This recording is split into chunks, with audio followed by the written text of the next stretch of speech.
भगवान ये मैं ये तो समझ पा रहा हूँ कि वो मिल जाएगा जहाँ सब कुछ आता है। लेकिन मैंने मतलब अपने जीवन में जो देखा है, जैसे कि मैं निसर्गदत्त महाराज का एक उदाहरण लेता हूँ। उन्होंने भगवान को प्राप्त कर लिया। अब प्राप्त करने के बावजूद अब वो मेरे ख़्याल से सिद्धावस्था भी पार कर गए होंगे। उसके बाद भी उनको कहीं न कहीं अपने जीवन में धन की कमी हुई। और आखिरी में ऐसा होता था कि उनको अपने बच्चों को की दवा कराने या फिर अपने बच्चों का इलाज कराने तक के पैसे नहीं होते थे। और उनको अपने कहना नहीं चाहिए, लेकिन वो उन्होंने उनको अपने शिष्यों से माँगने पड़े कहीं न कहीं मजबूरीवश। तो ऐसा लगता है कि हाँ, भगवान तो प्राप्त हो गया, लेकिन कहीं न कहीं मतलब सामाजिक या सांसारिक जीवन में विफलता वहीं के वहीं धरी रह गई। वैसा इसके बारे में तो आप यही कहूँगा मैं आपको, आप दोनों चीज़ों को क्लब मत करो। एक तो भौतिक अवस्था है, भौतिक अवस्था तो आपके कर्मों की वजह से आती है। आपने पिछले जीवन में क्या कर्म किए थे, आपके पास धन की समस्या है या स्वास्थ्य की समस्या है या बच्चों की समस्या है, वो एक अलग चीज़ है। लेकिन अगर प्रभु का रास्ता है, तो तब आप जब प्रभु के रास्ते पे चलोगे, तो फिर आप वो आपके स्वयं की ही प्रगति है। उसमें दूसरों का कोई लेन-देन नहीं है। आप स्वयं प्रभु का आभास कर पाओगे। प्रभु एक शक्ति है, प्रभु कोई व्यक्ति नहीं है, वो शक्ति है।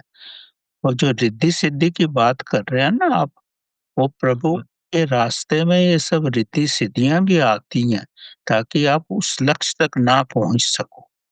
आप रिद्धि-सिद्धियों को भी छोड़ दोगे तो अंत में आपको प्रभु की प्राप्ति का मकसद आप जब पूर्ण शून्य हो जाओगे, और शून्यता ही ब्रह्मांड है। और जब आप उस शून्य अवस्था में पहुँचोगे तो आपको ये आभास होगा कि आप प्रभु के साथ हो। बाकी जो चीज़ें हैं, फैमिली है, बच्चे हैं, तो ये सब भौतिक अवस्थाएँ हैं।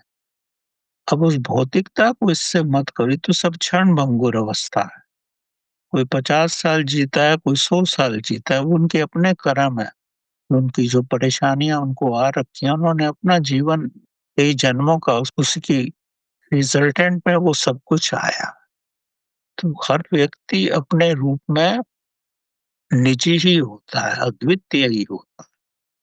प्रभु पाने की अवस्था आपकी निजी अवस्था है, और प्रभु कष्ट भी इसलिए देता है ताकि आप उस रास्ते पे चल सको।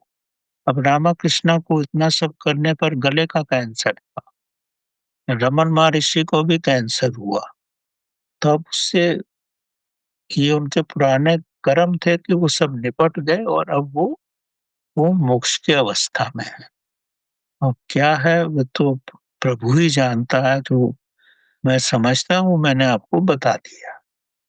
ये सिद्धा अवस्था क्या होती है? मतलब आत्मज्ञान या आत्मबोध होने के बाद? सिद्धावस्था आत्मबोध होने से पहले आती है। सिद्ध का मतलब क्या है? आप में प्रभु ने सिद्धि दी कि आप छोटे भी बन सको और विशाल भी बन सको। आप कुछ ताकि आप पानी पर भी चल सको, ये सब सिद्धियाँ हैं। तो ये रास्ते के प्रलोभन आते हैं। जब प्रभु मिलता है तो इन सब चीज़ों का कोई महत्व नहीं होता।